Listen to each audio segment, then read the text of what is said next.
Welcome to. आज हम भारत का इतिहास के बारे में पढ़ेंगे और मॉडर्न हिस्ट्री आज हम यहाँ पे कवर करेंगे।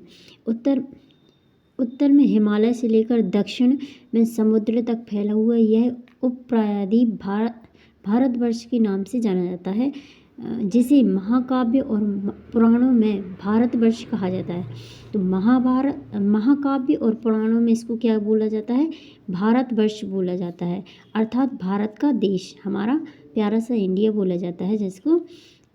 तथा यहाँ के निवासियों को भारतीय अर्थात भारत की संतान कहा जाती है। यूनानियों ने भारत को इंडिया और मध्य मुस्लिम इतिहासकारों ने इसे हिंद अथवा हिंदुस्तान के नाम से दिया है। मतलब यूनानी इंग्लिश में जो बोला है इंडिया बोला है, और मध्य जो मुस्लिम इतिहासकार हैं उन्होंने हिंदू से हिंद दिया है, मतलब हिंदुस्तान को कन्वर्ट किया है।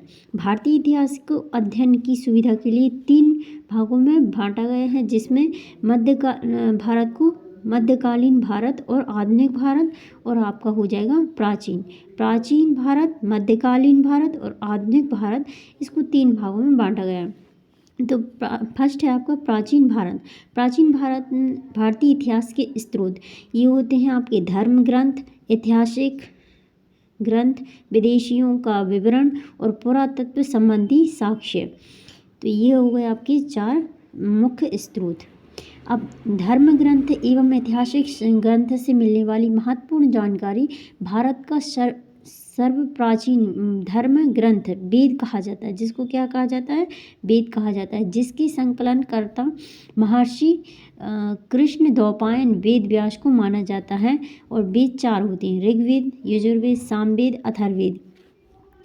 और रचनाओं के क्रमबद्ध ज्ञान के संग्रह को ऋग्वेद कहा जाता है, जिसमें 10 मंडल और 1028 सूक्त मतलब सूक्तियाँ वालखिल्य पाठ के 11 सूत्रों सहित लिया गया है। और इसमें 10,462 रचनाएं हैं। और इस वेद में रचनाओं को पढ़ने के लिए ऋषि होत्र कहते हैं। इस वेद से आर्य की राजनीतिक प्रणाली और इतिहास के बारे में जानकारी मिलती है। ऋषियों को क्या कहा जाता था? वेद से आर्य को, वेद की रचनाओं को पढ़ने वाले को होत्र कहते हैं। और इस वेद से आर्य की राजनीतिक प्रणाली एवं इतिहास के बारे में हमें जानकारी मिलती है। ठीक है, नेक्स्ट विश्वामित्र के द्वारा रचित